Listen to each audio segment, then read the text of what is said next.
Dearest listeners, book babes and book bros, welcome to Book Babble. I'm your host, Tanya, and my co-host today is Hannah. Hannah, would you like to introduce yourself? Hi, I'm Hannah. I am a reader from Colorado, one of Tanya's good friends, and I'm happy to be here. Well, we're happy to have you, and our guest of the hour is the special author, Kier. Kier, would you like to introduce yourself? Yes, thank you guys so much for having me. I'm excited to be here today. My name is Kier Smelcer. I'm a Pacific Northwest mom and wife. I have four kids. I'm also the author of this Queen Who Bleeds Stars. I don't know if you guys can see it. Anyway, Queen Who Bleeds Stars duology. It's a fantasy romance duology that follows the story of a queen who does not want to be a queen. She doesn't want to be there. She never wanted to be there. She was really forced into that role. And while she's forced into this role, this very hot villain comes along and casts a curse over her entire kingdom, and she has to defeat him. There's a hot, broody bodyguard in the mix. But I really think what's special about my books is that we're not just telling a story. I'm talking a lot about like what it is to be a human, what it is to be a woman. And my readers say that the correct genre for this duology is actually traumantasy because it makes you feel a lot of things. I'm And sold. I I'm immediately sold. I love Yes, to hear I that. love that they have coined like a new genre for you, Yes. specifically traumantasy. That's a heavy genre. It's a heavy Yes. title label. So like Yes. that's insane. I love that they've done that for Yeah. you. I do too. It's kind of a little bit of not a burden, but like something to safeguard, because you hear traumatasy and you're like, oh, are we like glorifying hurt? But we're not. It's very much bringing awareness to like these are the things that humans go through, and this is what it takes to recover from those things. And specifically, what I write is being a woman, that can be a traumatic experience. And like, how do we grow from that? How do we come out of it? Yeah, you have like big shoes to fill when you walk into that kind of genre. Yes. And I think you're doing a wonderful job of that, by the Thank you. way. But yeah, I love that your readers have coined that term for you. Yes. All right, so we have just been babbling and we haven't even gotten to the babbling part. So this leads us into our 5 minute AMA round. Are you ready to Okay. babble, Kier? I'm ready. All right, so I will put the 5 minutes on the clock and Hannah will start us out. Okay. What inspired your main character? Me. Um, Oh, yeah, she goes through a lot of things that I went through, and I obviously kind of changed them for the story's purpose, but I think I needed like an outlet to kind of push it all into, so I did. So you drew real life inspiration, and you've had to adjust it for fantasy. How is it? What is that experience like where you're trying to take real life and still keep it real, but also make it more of a fantasy vibe? Like, how do you do that? It's really hard because there was a lot of times where I was writing the book and I realized I was just trauma dumping. And I was like, okay, rein this back in and remember that this is supposed to be a story and people are supposed to enjoy this. And so I kind of wrote down themes. I had this journal and I wrote down the themes that I did want readers to experience in my story and maybe like experience the resolution of those themes, right? And so I wrote the first draft and it was a trauma dump. And then I went back through and I said, okay, we're going to clean it up. And I gave myself rules for how she was allowed to feel, when she was allowed to feel it, and when we were allowed to expose this is what's actually happening to her.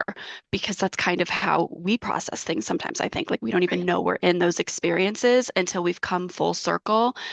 And sometimes we don't even know it's happened until we've healed. And so I made lots of rules for myself when writing it. So, do you have like some kind of background in psychology or anything like that? You sound very familiar with the topic of like trauma and trauma resolution. So I'm wondering where that came from. I do not have any background in that, but um, I just experienced a difficult start to my life. Hmm. And part of that was I ended up having two kids really young, and I knew that I didn't want them to experience those things. And so for me, it was like, you got to fix yourself. You got to fix yourself. And, so I've worked on it. I've made it a passion. That's amazing. I mean, not that you went through that so No, young, but like no, it's no. amazing that you had that drive and Yeah. like you were able to come out of that stronger and have the clarity and the self-awareness to make sure that you worked on yourself for your kids. Cycle breaking, right? It's important. Yeah. And Mhm. Yeah. it's very difficult. So Yes. like kudos to you for doing it. It's Thank hard you. work. It's worth it.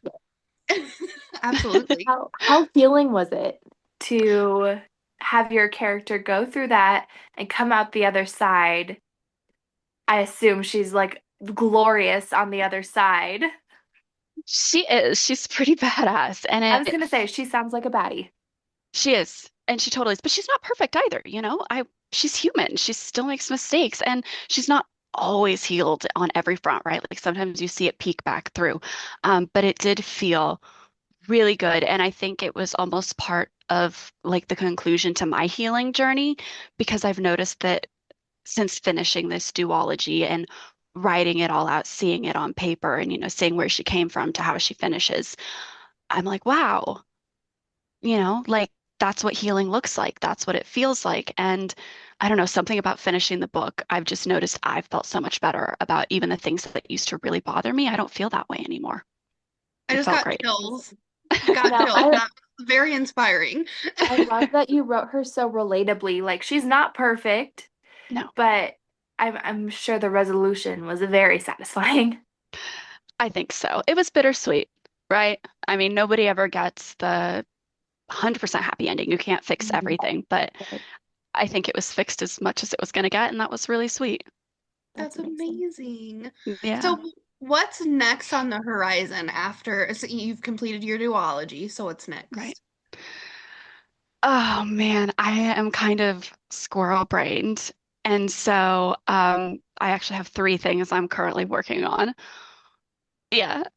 One is very top secret. I can't talk about it at all. That's probably the thing I'm most excited about. But I'm also working on uh, like a standalone that's interconnected to the duology.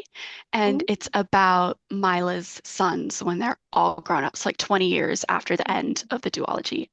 And that's really exciting. I'm about halfway done with that. Hmm. That sounds so fun. Yeah. Awesome. Okay, so you made it through our 5-minute AMA round, so congratulations. You are Yay. now out of the hot seat. Um, Ah, so that's kind of fun. this part will go on our social media channels, and then the full episode's going to go on YouTube and Spotify, so we'll just keep chatting. Cool. Um, so this time, this is really just where we chit chat and have some fun. But I always am curious to know, like, what has been your experience as an author, and like in the indie space, coming out as a debut author. You have quite a big following now too, and how has that whole experience like changed your life, changed who you are, changed your perspective? That's a really good question. I think surreal is the word that comes to mind first, because you always enter, spaces like you're new to it, right? You don't know what to expect. And I think I had high hopes, but I also didn't want to get too excited and think, oh, this is going to be great. So I kind of have this thing where I play it down in my own head, and I'm like, it's going to be great, but it's probably not going to be that big. And, maybe I'll get a couple readers. And so when the opposite happened, I was stunned. And I think it's really changed how I approach creativity. I think that I'm looking at everything going, you never know who's going to pick this up. You never know who it's going to impact. You don't know who it's going to inspire.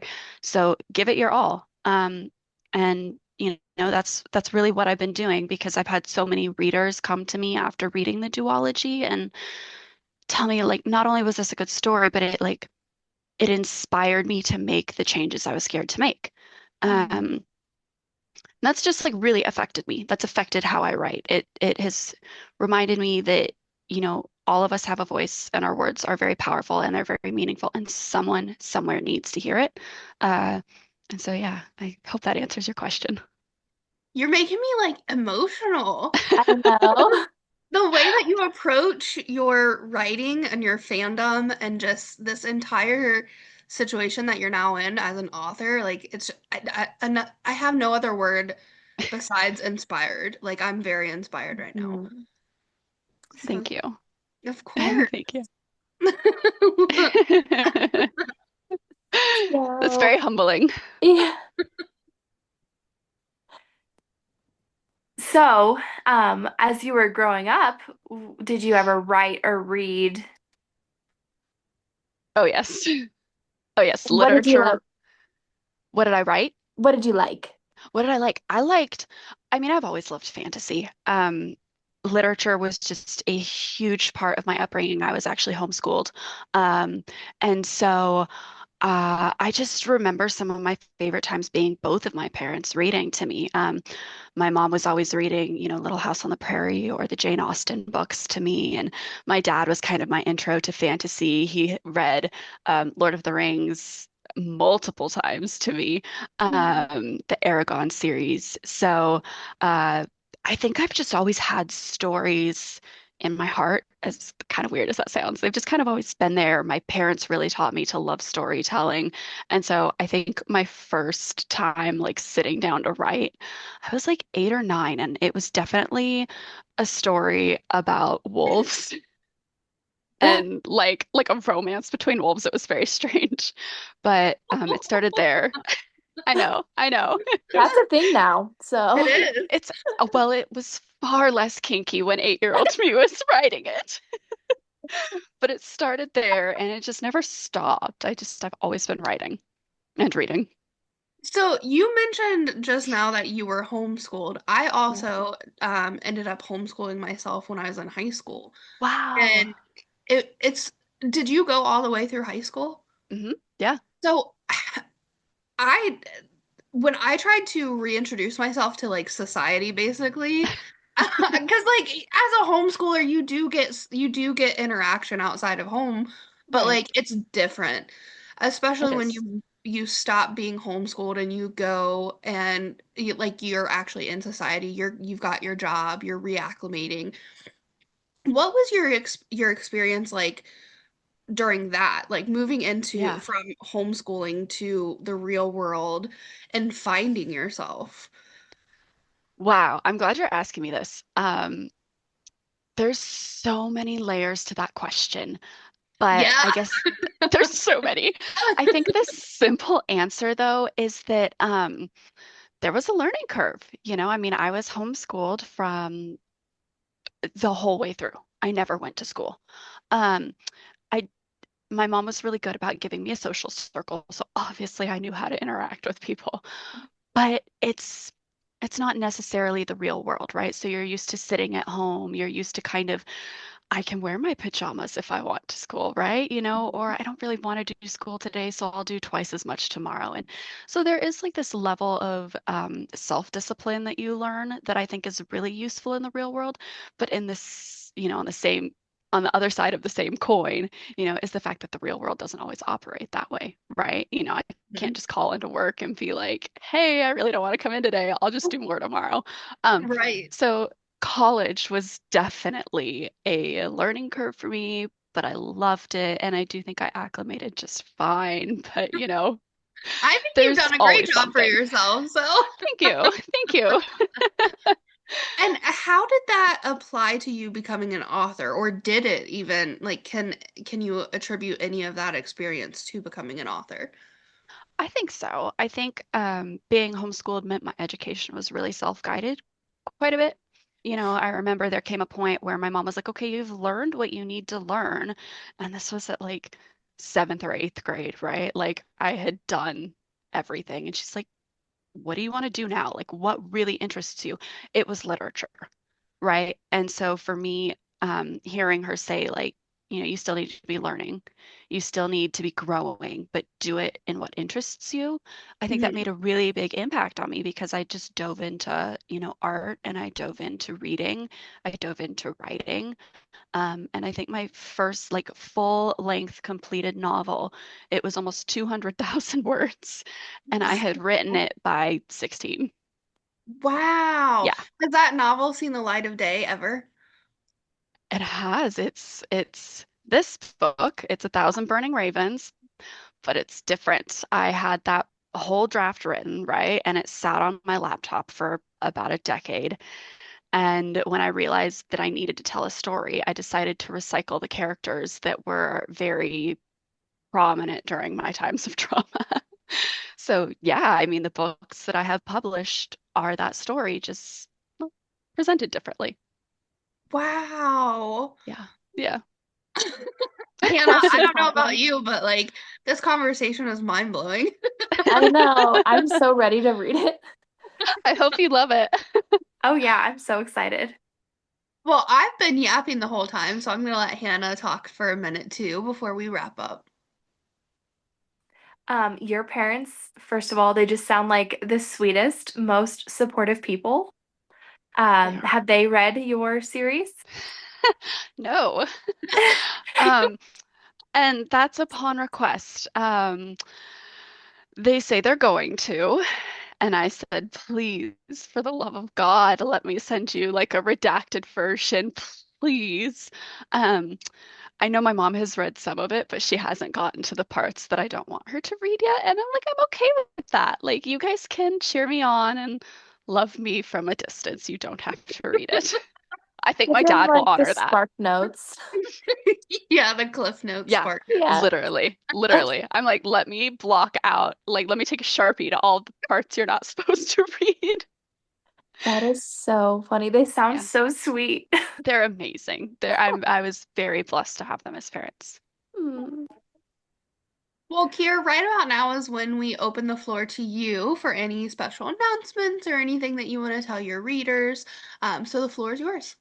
Oh, okay. Well, I don't really have anything big going on right now. I think hammering out this duology in like 7 months has completely burned me out. So I've been taking a little bit of a break, right? I'm just writing for fun right now. I'm doing a lot of my art, but I would love it if you guys continue to just follow along and keep an eye on what I'm doing because I have two really epic fantasy romance novels coming, as well as a really cool super secret project, which I literally cannot give you any details on, other than it is not the genre I have normally ever written in, and I think you guys are gonna love it. And I know I just said that we're gonna wrap up, but it's something that you said caught my attention. You said that you're working on your art. What else do you do that's not writing? I actually do bookish character art for the community. Wow. My Instagram handle is Fox Lore Art. Um, so I've seen yeah, your work before. yeah, that's Oh me. my gosh, it's wonderful. I've seen it Thank before. you. Yeah. Thank you. I am currently booked through almost July on commissions. So I Fun. am Oh, juggling when to write, when to art. Yeah, it's Way fun. to art. that's When to art. amazing. Yeah. Oh, I love like meeting other artistic people, creative people. I'm big into the art and creative world too, Are so you?